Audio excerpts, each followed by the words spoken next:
This program is brought to you by thepodcastfactory.com.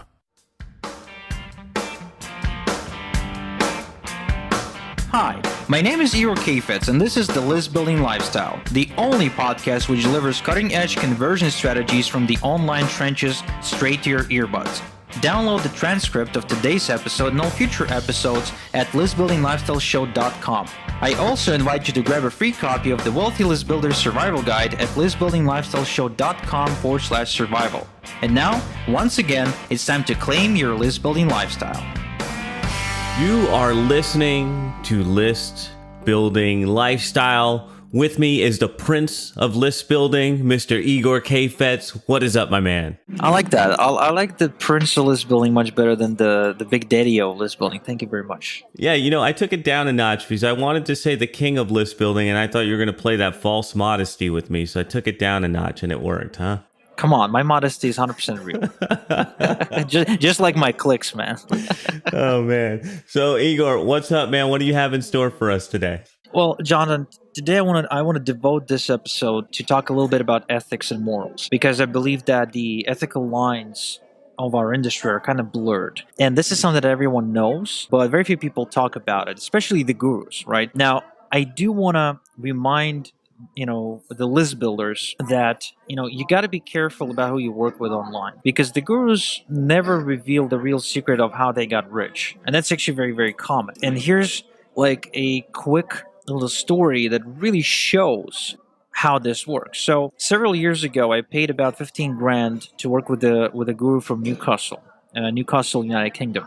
So at the time, I was going through like a rough patch in my business, and I've had my traffic business, which was doing respectable 5 figures per month, and my coaching business, which was doing pretty much about the same, right? Now, the thing about coaching, though, is that it's really time-consuming, and it drains your emotional, mental capacity really, really quickly every single day, because you work with people, you help them solve their problems, there's lots of, conversations you got to have. So it was really tough on me mentally and emotionally. So at the end of each day, after tons of phone calls, Facebook chats, emails back and forth, like really lots and lots of communication, I was exhausted. I just wanted to get home, throw myself on my bed, and have someone spoon feed me, as I drift away into sleep. So I didn't really want to move a muscle, and I didn't want to talk to anyone. And Jonathan, what happens with your marriage when you stop talking to your wife, right? Oh boy, trouble. Yeah, it kind of falls apart. So, one time I came back home and my wife wasn't there, which was, it was weird because she was always home. So I dialed her, but, no one picked up. And I started calling all my relatives and all my friends. And it's like, the earth swallowed her whole. So I sort of accepted it and thought to myself, okay, don't panic, just wait and she'll turn up. I didn't want to call the police or anything just yet. So about an hour later, I got a text from her best friend, who said that she showed up on her doorstep with our kid, with Erica, our daughter, crying, and she said that she wanted to basically teach me a lesson. She wanted to see if I noticed that she was missing, that she was gone from home. Wow. Because I haven't been paying any attention to her for weeks. Now, this was a shock to me because I wasn't even aware of what I was doing. So this is when I realized that I had to do something different. I had to do something to change my life. I had to do something to restore my marriage. I had to restore the relationship with my wife, because that's the most precious relationship I've got in my life. So I turned to this guru because, he seemed to be living the kind of life that I wanted. He was making a lot of money.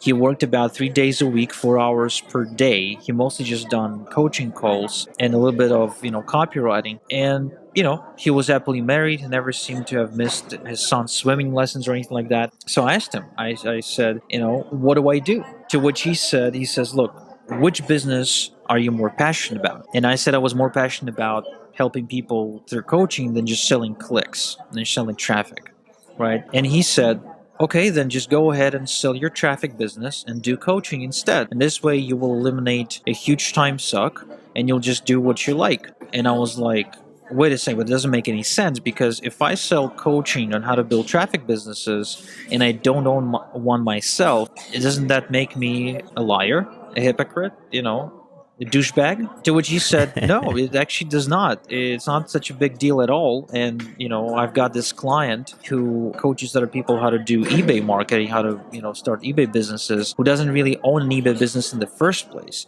but he makes a ton of money coaching other people how to do it. And that was pretty much the last coaching call I've had with the guy. I didn't want to talk to him afterwards because it really shows the backbone. Like when someone recommends you do something like that, it really shows their backbone or the lack of thereof. Like they don't really care that they're not practicing what they're preaching, and instead they get rich, doing something which isn't aligned to their core. In other words, just like many gurus out there who got rich selling advice but not actually doing whatever that thing that they were advising about, right? He was no different. He was telling me to do the same. So eventually, though, I made a decision to give up coaching and go into traffic full time, and just adding the coaching element to the traffic, which created the necessary personal satisfaction for me through the solo VIP club. But this whole story kind of illustrates how the ethical lines have been just blurred so much that people don't even pay attention anymore. Man, that's funny. I thought I was the only one that had a problem with that. I'm glad to hear I'm not. Hey, just tell people what to do. Doesn't matter if you've done it. It's all good. Yeah, it doesn't matter if you're fake, and it's not to say that every single guru out there that is a hypocrite. Not at all. There's plenty of really smart, highly ethical, really great people that help a lot of people. However, about 90% of the so-called gurus out there really don't practice what they preach, which is why you have to be really, really careful about who you work with, and you have to check this person's history before you give them any money. Yeah. That's one of the things. I learned a valuable lesson not too long ago where I got close to a guru, doing the air quotes there, and I thought that we had similar values, only to find out 6 months into a year engagement that I really didn't care for the fellow. And I still had 6 months left, and it was a torturous 6 months to finish out my contract, but I did it. But I definitely learned a lesson about checking and doing real deeper checking and asking better questions to make sure that I was lined up with the right person. Yeah, not only that, usually you can feel it, right? You can feel it in your bones when you're attempting to work with someone who's unethical. Like a lot of times, my gut will tell me who you should and should not work with. And every time I go against my gut, I pay the price. So this guy cost me 15 grand. I had another guy from UK, which I don't seem to have much luck with the UK gurus these days, Jonathan. Another guru took me for a ride for about 20 grand. Again, very famous guy. You probably know him, but it happened. So then I've had another guy from America. It was about $12,000 investment. Now, he didn't really take me for a ride, but it's like we were not aligned, like you said. I didn't even want to fulfill my end of the bargain. I didn't want to follow through on the contract. I didn't want to follow through on what he taught me. I just left it and wrote it off as a lesson to make better buying decisions. Because I clearly remember making an extremely emotional and misguided decision, which was nothing but me wanting to work with a mega celebrity, right, who actually did not live up to my expectations. Oh, I bet you had him on a pedestal. It's hard to live up to those expectations. So what are some tips you can give, first of all, on figuring out people's ethics? And then the second part, which we touched on a little bit, is the alignment piece. Well, first off, do your research. Second, listen to your gut. And these are like cliche advice, I know that. Now, third, you really want to link arms with somebody who's got a proven track record, case studies. And not only that, this is something I tell people when I educate them about buying traffic. Like, go and seek out feedback about the person, and seek both positive and negative feedback. Because a lot of times people only seek negative feedback, and if they find some, they immediately kind of leave, right? They don't want to work with that person, ignoring all the positive feedback. And sometimes there's people who just look for the positive feedback, sort of kind of wanting to reaffirm the decision they already made. And as soon as they find even a tiny little bit of feedback, they'll jump in without checking negative feedback. But here's the thing, though. Anyone who's real will piss some people off. Like, when you're speaking from your core, when you're teaching from your core, you will not be everyone's cup of tea. So that means that if that person is real, he probably has lots of positive feedback and a bit of a negative feedback. And that's the perfect ratio to identifying the kind of coach, mentor, upline, that you want to link arms with, because that means they're real. If all the feedback they've got is positive and not a single negative thing is being said about them on the entire internet, doesn't make any sense. It means something ain't right. Because again, if you're real, you're gonna alienate and piss people off. That's for sure, right? In fact, there's a whole science behind repelling people off, just repelling people and building a business around them. Which, if you want to learn more about, you can just study. You can just listen to the Ben Settle episode, when Ben and I kind of discussed that, how to really repel people and by doing so make more money. But that's what I'm talking. Like, that's what I find to be the golden middle, if you will. Right, when there's lots of positive and a little bit of negative feedback, which gives me personally the confidence that this person is real, and I can then go ahead and check out what they've got. Yeah, you're giving me an idea here. I need to capture some of my negative feedback. Put that out there front and center. Every time I get on a show with you, I'm taking notes of what can I do next? What can I do next? You're always giving me ideas. I appreciate that, Igor. I get coaching while I'm here co-hosting. No fair, man. No fair. Oh, man. So what else do you want to talk about ethics and what to watch out for, and really caution the list builders on how to live better with the right people? Well, another thing to remember is that there can be a guru out there who teaches something really well, that they're doing something which really works for them, but it might not necessarily work for you. In other words, if you're following somebody who's doing lots of social media marketing, for example, and they're young and vibrant, right? And you're like 60 years old and you've got low energy and arthritis or something, like, probably doing Facebook Live videos is not for you.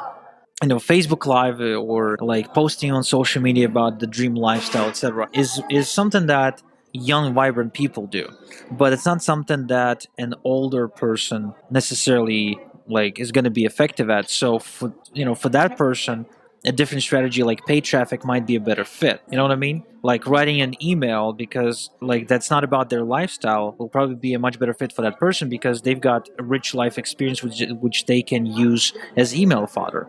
And one of the most interesting things about email marketing that I noticed in the recent months is that a lot of times when I try to teach email marketing to young folks, and when I say young, I mean younger than me. So I'm 27. So I'm talking like 19, 20, 21, 22. It's interesting because, these people don't have life experience yet. And oftentimes they got nothing to write about simply because they have no perspective on life. They still haven't lived. Any great writer, any good writer usually has lots of rich life experiences, which really, really helps. So keep in mind as far as strategy and as far as relevancy to your situation. No kidding. Hey, so you've been using those Facebook Live videos. How has that been going for you? Well, to be honest, I still haven't really been able to measure the effectiveness of the thing, but people seem to dig it, and I get to chat with my audience in a very cool way. So I'm doing it. But I really don't have any monetary data. Like I still believe that anything you do, at the end of the day, it's all about sales. So if you're making sales with that thing, do it. By the way, I do apologize if you can hear the baby. The coffee shop is really busy today, and unfortunately, there's a huge table here, and the baby is going crazy. That's like one of the downsides working at a coffee shop, Jonathan. It's just you can't do anything about other people coming in and having a good time. It's because you're the one basically who's weird, who's working. What's wrong with you? I think your claps when we synced up probably ruffled that baby's feathers. Yeah, might have been. But so circling back to where was I before I got distracted by the baby? I don't know. We were talking about monetary. Do you even listen to me? No, just be honest with you. Do you even listen to me? I just gave you a big shout out about how I get free coaching. But you were talking about the monetary data of things you do and really just relating everything back to sales. Oh yeah, basically any media you attempt, any strategy you attempt, it's always about, are you making sales at the end of the day? That's it. So if I'm not going to see any real measurable data, which tells me that Facebook Live is delivering X dollars per view or X dollars per like or something, I'm going to drop it and I'm going to use my time more efficiently with a strategy that actually produces monetary results. Now, I want to circle back to being real. And so you talk about being an entrepreneur, living the laptop lifestyle, working in coffee shops. And I think that baby is a perfect sign that you're really ethically, really living this life, like it or not. Yeah, and it's not always a glamorous life. Oftentimes it's quite difficult too. I remember my first trip abroad on vacation to Czech Republic when I was an internet marketer. I'm not sure how that happened, but basically I did not, I was an experienced traveler at the time, and I didn't realize that all throughout Europe, the power sockets, right, they're different than what we got here in Israel. Yeah. So when I came down, we unpacked in the hotel, I realized that I could not charge my laptop. I was screwed, basically. So I spent half the day going around Prague looking for a new charger that would fit the local power sockets. So that sucked. That sucked bad. But that's a part of the, list building lifestyle, having to deal with crap like that, which probably is better than dealing with, a boss hole or, working on weekends or something. Let me ask you something about that laptop list building lifestyle. When you go on vacation, are you ever really on vacation, or do you always go back and do work? The only time I'm really on vacation when my wife insists. So when I first went on vacation, for the first couple of years probably, I've had like 4 or 5 vacations throughout that time. I was not really on vacation, I'll be honest with you. My mind was preoccupied with work at all times, because at the time I also started, hiring some employees to help me outsource a few things. So I was always thinking about managing them, etc. Today, after I've built a solid team, I'm able to go on vacation and actually relax and check in like once a day, rather than have to pretend I'm not working by the pool with my laptop. You know what I mean? That's the other downside, right? That's it right there, is that being this mobile entrepreneur, you have a laptop and internet everywhere, and so it is hard to unplug. And that's something that people get wrong. They think that's glamorous, and I'm on the other side of that. I think it sucks that sometimes you can't disconnect. Yeah, well, you see, that's why you gotta love it. That's why you gotta love this business. That's why you gotta love the whole process of advancing yourself. Because I believe that internet marketing is just a long process of evolution. Because the better you get at this, the more you evolve as a human being. So as long as you're committed to this lifelong process of development, you don't really take it as work. You really take it as it just becomes a second nature to you. So you can't help but constantly try and develop, constantly try to improve, constantly try to serve, constantly try to give, constantly try to, advance your business, even if you're on vacation, because that's what your mind is preoccupied 99% of the time. Besides eating, sleeping, and pooping and having sex, for the most part, that's what my mind is preoccupied with. So Igor, what do you have coming up for us next time? Well, I was thinking the other day, Jonathan, like, who can I ask a bunch of questions about succeeding from home, about succeeding with a home-based business if you're a newbie. And all of a sudden, I just realized that there's no better person to ask than someone who owns their own business opportunity. And so I've done that. I reached out to Joel Therian from Global Virtual Opportunities, or GVO for short, who pretty much been around for a good 15 or 16 years. And I said, hey, let me interview him and let's see what he thinks about, what it really takes to become successful from home if you're just starting out. So we ended up having like a really long episode. I think it was about 30 or 40 minutes, which is longer than we usually do. And the guy went nuts. Like, he just no holds barred. Like, if you're brand new in the business, then you will find this episode not only eye-opening, but most likely life-changing. Wow. Excellent. All right, so that is a wrap for another episode of List Building Lifestyle. We will be back with you next time. Thank you for listening to the List Building Lifestyle. Make sure to subscribe on iTunes or Google Play to never miss an episode. Because who knows, just one conversion tactic we share on the show might double your list and double your business. Download the transcript of today's episode and all future episodes at listbuildinglifestyleshow.com. And don't forget to claim your complimentary copy of the Wealthy List Builder Survival Guide at listbuildinglifestyleshow.com/survival. This is Igor Kheifets, and until next time we talk, have a good one.